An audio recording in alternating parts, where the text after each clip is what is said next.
इस थ्योरम में हमें दो ट्राइंगल्स दी हुई हैं जिनके दो कॉरस्पॉन्डिंग एंगल सेम है, यानी कि एंगल बी बराबर है एंगल क्यू के और एंगल ए बराबर है एंगल पी के, और इन दोनों की एक साइड सेम है, यानी कि बीसी जो इसकी साइड है वो बराबर है क्यू आर के।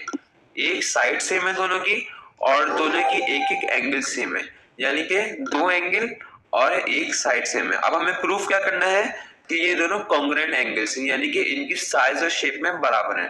तो ये हमारे पास गिवन है, एंगल बी कॉन्ग्रुएंट है एंगल क्यू के, measure of side BC congruent है measure of side Q R के, और एंगल ए हमारे पास कॉन्ग्रुएंट है एंगल पी के। और हमें प्रूफ क्या करना है कि ये दोनों ट्राइंगल्स जो है कॉन्ग्रुएंट है, यानी कि साइज एंड शेप में सेम है। अब हम इसमें कंस्ट्रक्शन करेंगे। हमें क्या करना है कि साइड पी क्यू में एक पॉइंट ले लेना है पी डैश के नाम से और इस पॉइंट को ज्वाइन कर देना है आर से, और सपोज कर लेना है कि जो पहले वाले ट्रायंगल की साइड ए बी है ये बराबर है पी डैश क्यू के। हमें तो पता है कि ए बी बराबर है पी क्यू के, लेकिन हमें ये इसको अभी सपोज करना है कि पी क्यू के बराबर नहीं है, ये पी डैश क्यू के बराबर है। तो ये हमने सपोज कर लिया। अब हम इसको प्रूफ की तरफ चलते हैं।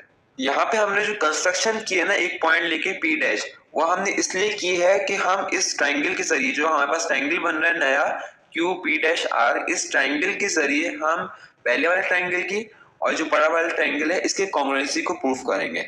इस छोटे वाले ट्रायंगल की मदद से हम इन दोनों की कॉन्ग्रुएंसी को प्रूफ करेंगे। दैट्स हमने यहाँ पे थोड़ी सी सपोजिशन और कंस्ट्रक्शन की है। तो पहले स्टेटमेंट में हम सबसे पहले एंगल सी को फाइंड कर रहे हैं कि ये किस एंगल के कॉन्ग्रुएंट है। यहाँ पे हमारे पास एंगल ए एंगल पी के कॉन्ग्रुएंट है जो कि सवाल में गिवन था, एंगल बी एंगल क्यू के कॉन्ग्रुएंट है जो कि सवाल में गिवन था, और जब हमें पता है जब दो ट्रायंगल्स के दो एंगल्स कॉन्ग्रुएंट हो जाते हैं तो तीसरा ऑटोमेटिकली कॉन्ग्रुएंट हो जाता है। देयरफॉर एंगल सी बराबर है हमारे पास एंगल आर के। दो एंगल बराबर हो गए तो तीसरा ऑटोमेटिकली बराबर हो गया। तो यहाँ पे हमने रीजन लिख दिया, two angles of both triangles are congruent, that's why यहाँ पे हमारे पास तीसरा वाला एंगल भी बराबर हो गया। अब दूसरे स्टेटमेंट में हम कह रहे हैं कि साइड क्यू पी डैश बराबर है साइड पी ए के। ये हमने अजम्पशन की थी, वो हमने दूसरे स्टेटमेंट में लिख दी। ये हमारे पास स्टेटमेंट है और इसके रीजन में हमने लिख दिया अजम्पशन की थी हमने। अब हम थर्ड स्टेटमेंट में साबित कर रहे हैं कि जो ट्रायंगल हमने खुद से कंस्ट्रक्ट किया था triangle P dash Q R ये बराबर है ट्रायंगल एबीसी के। तो इन दो ट्रायंगल्स को साबित करने के लिए कि वो कॉन्ग्रुएंट है हम साइड एंगल साइड पोस्टुलेट का यूज करेंगे, जिसका मतलब है अगर हम इन दोनों ट्रायंगल्स में दो साइड और एक एंगल कॉमन निकाल लें तो हमारे पास दोनों ट्रायंगल्स कॉन्ग्रुएंट हो जाएंगी। तो आइए इस पोस्टुलेट को यूज करते हैं। तो यहाँ पे हम ऐसे पोस्टुलेट को यूज कर रहे हैं, यानी कि साइड एंगल साइड।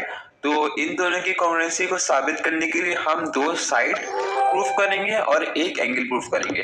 तो पहले ट्रायंगल की जो साइड बीसी है वो हमारे पास दूसरे ट्रायंगल की साइड क्यू आर के बराबर है, वो हमारे पास सवाल में गिवन था। अब यहाँ पे पहले ट्रायंगल का जो एंगल बी है वो बराबर है हमारे दूसरे ट्रायंगल के एंगल क्यू से, ये भी हमारे पास गिवन था। और पहले ट्रायंगल की जो साइड बी ए है वो दूसरे ट्रायंगल की साइड क्यू पी डैश के बराबर है। ये हमने जो कंस्ट्रक्शन में सबसे पहले सपोज किया था वो हमने यहाँ पे लिख दिया। अब हमने यहाँ पे तीन चीजें प्रूफ कर दी, यानी कि दो साइड कॉन्ग्रुएंट कर दी और एक एंगल कॉन्ग्रुएंट कर दिया। तो देयरफॉर हमारे पास ये कंफर्म हो गया कि ट्रायंगल एबीसी बराबर है triangle P dash Q R के। अब फॉर एग्जांपल जब भी कोई ट्रायंगल्स आपस में एक दूसरे के कॉन्ग्रुएंट हो जाते हैं तो उनके कॉरस्पॉन्डिंग साइड्स एंड एंगल भी एक दूसरे के बराबर हो जाते हैं। जैसे कि यहाँ पे सबसे पहले अगर हम एंगल ले लें एंगल सी तो उसका कॉरस्पॉन्डिंग एंगल है आर, तो ये एंगल सी और एंगल आर जो हमारे पास सेम हो जाएंगे। इसी तरह हमारे पास एंगल ए एंगल पी के बराबर हो जाएगा, side P C side Q R के बराबर हो जाएगी। तो जब भी हम कोई ट्रायंगल्स को कॉन्ग्रुएंट बना देते हैं तो हम उनमें से कोई भी चीज बराबर ले सकते हैं। साइड ए बी को हम पी क्यू के बराबर ले सकते हैं, साइड पी आर को हम ए सी के बराबर ले सकते हैं। अब जब हमने प्रूफ कर दिया कि ट्रायंगल एबीसी कॉन्ग्रुएंट है triangle P dash Q R के, तो हम क्या कर सकते हैं कि पहले वाले ट्रायंगल के जो एंगल सी है उसको कॉन्ग्रुएंट रख सकते हैं हम दूसरे वाले ट्रायंगल के angle Q R P dash के। और हम रीजन भी दे सकते हैं by the congruence of triangles, क्योंकि हम ऊपर जो है दोनों ट्रायंगल्स को कॉन्ग्रुएंट प्रूफ कर चुके हैं। तो अब हम ये भी निकाल सकते हैं कि एंगल सी बराबर है angle Q R P dash के। अब हमने एंगल सी को angle Q R P dash के बराबर तो कर लिया, लेकिन हमारे पास एंगल सी असल में एंगल क्यू आर पी के बराबर है।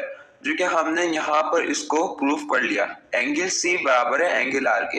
ये एंगल आर और एंगल क्यू आर पी अगर आप डायग्राम में देखें तो दोनों एक ही एंगल हैं। यहाँ पे अभी हमने एंगल सी को angle Q R P dash के बराबर किया था, लेकिन यहाँ पे हमारे पास angle C angle Q R P के बराबर है। अब ऐसा तो नहीं हो सकता कि angle C angle Q R P dash के भी बराबर हो और angle C angle Q R P के भी बराबर हो। ऐसा जब भी पॉसिबल है जब पी डैश और पी एक ही पॉइंट हो। की पॉइंट होने से मुराद ये है कि पी डैश यहाँ पर ही हो, पी और पी डैश एक ही जगह हो और पी आर बराबर हो पी डैश आर के, मतलब एक ही जगह हो ये पॉइंट। तो यहाँ पे भी वही बोल रहे हैं कि ऐसा जब भी पॉसिबल है जब आर पी डैश बराबर हो आर पी के। अब जब हम ऊपर से स्टेटमेंट्स को प्रूफ करते हुए आ रहे हैं और हमने देखा कि एंगल सी बराबर है angle Q R P dash के और angle C angle Q R P के भी बराबर है, तो हमें इस बात को मानना होगा कि आर पी डैश बराबर है आर पी के, यानी कि जो हमने पॉइंट पी डैश का पॉइंट लगाया था वो पी पर ही लाई करता है। तो फाइनली हम क्या बोल देंगे कि हैंस साइड पी ए बराबर है साइड क्यू पी के, और इसका रीजन क्या देंगे, S P and P dash coincide. क्योंकि हमने ऊपर प्रूफ किया था कि क्यू पी डैश बराबर है साइड पी ए के, तो अब जब पी हमारे पास पी डैश जो है वो पी ही है, पॉइंट पी है, तो वो क्यू पी बराबर हो जाएगा साइड बी ए के। तो हम यहाँ पे लिख सकते हैं कि साइड बी ए बराबर है साइड क्यू पी के। अब हमारे पास इन दोनों ट्रायंगल्स को कॉन्ग्रुएंट साबित करना आसान हो गया है, क्योंकि हमारे पास अब दो साइडें इन दोनों की कॉन्ग्रुएंट है और एक एंगल में हमारे पास कॉन्ग्रुएंट है। अब जो यहाँ पे हमारे पास नेक्स्ट स्टेटमेंट है, in the correspondence of triangle ABC and triangle PQR, यानी कि इन दोनों ट्रायंगल्स को हम आमने सामने रख रहे हैं कॉन्ग्रुएंट प्रूफ करने के लिए। यहाँ पे हम तीन चीजों को प्रूफ करेंगे, यानी कि एक दो साइड्स हम प्रूफ करेंगे और एक एंगल। साइड पहले वाले ट्रायंगल की साइड BC बराबर है दूसरे वाले ट्रायंगल की साइड QR के, जो कि हमारे पास गिवन था, और यहाँ पे हमारे पास पहले वाले ट्रायंगल के एंगल B जो है वो दूसरे वाले ट्रायंगल के एंगल Q के बराबर है, जो कि गिवन था। और अभी अभी हमने प्रूफ किया है कि पहले वाले ट्रायंगल की साइड BA बराबर है दूसरे वाले ट्रायंगल की साइड QP के। प्रूफ अब अभी अभी हमने प्रूफ किया था, तो यहाँ पास ये साबित हो गया कि हमारे पास जो बुक में थ्योरम में दो ट्रायंगल्स गिवन थे वो एक दूसरे की कॉन्ग्रुएंट है। साइड एंगल साइड पोस्टुलेट के जरिए से हमने इन दोनों को कॉन्ग्रुएंट साबित किया।